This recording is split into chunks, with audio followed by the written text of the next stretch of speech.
Myanmar's military says the third and final round of elections will be on the 25th of January. The vote coming 5 years after the army ousted the last elected government, triggering civil war. The first round of balloting will start this Sunday, with a second round scheduled 2 weeks later. Myanmar's military says the polls mark a return to democracy, but critics fear it could be a sham election. The international community has urged Myanmar's leaders to ensure the polls are free, fair and inclusive.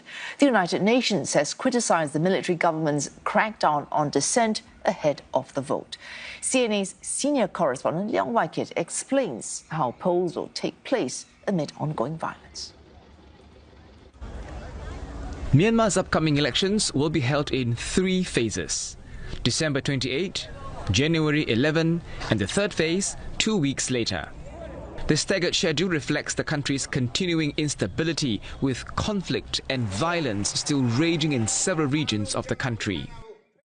Myanmar has 330 townships, but the military says only 274 are safe enough to hold elections. Of these, 102 will vote in Phase 1, 100 in Phase 2, and the rest in Phase 3. It's not unusual for parts of Myanmar to be excluded from elections. Even in past polls, fighting had prevented some areas from voting. But this is the first time that such a large number of townships are being left out, and the first time polls are rolled out in phases. The number of political parties has also dropped sharply. In 2020, there were nearly 100 registered parties. This time round, there are about 60. Only 6 will contest nationwide. The rest will focus on specific states or regions. So how did Myanmar's elections reach this point? For one, the military rewrote electoral laws, a move widely seen to weaken opponents. Political parties need a minimum number of members, officers and funds across the country to contest nationally. The voting system has also been tweaked in ways critics say could favor the military-backed Union Solidarity Development Party, or USDP.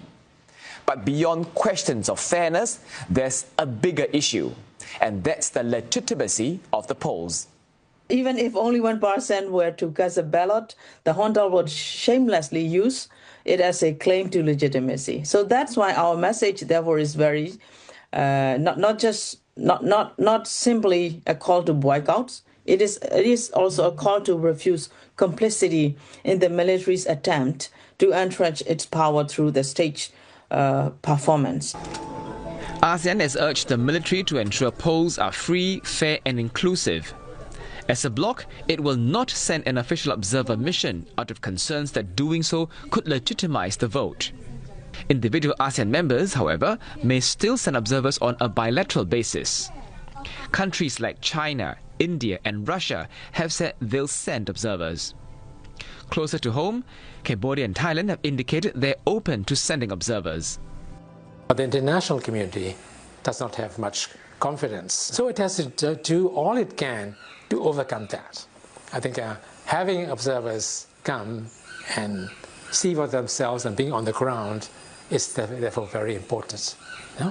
Not only for the elections, but for its international standing. ASEAN still views its 5-point consensus with Army Chief Min Aung Hlaing as the key to resolving the Myanmar crisis. But the junta has largely ignored it, insisting that holding elections is the way forward. A view that's not widely shared among those outside of Myanmar. Elections might be part of the problem instead of being part of the solution.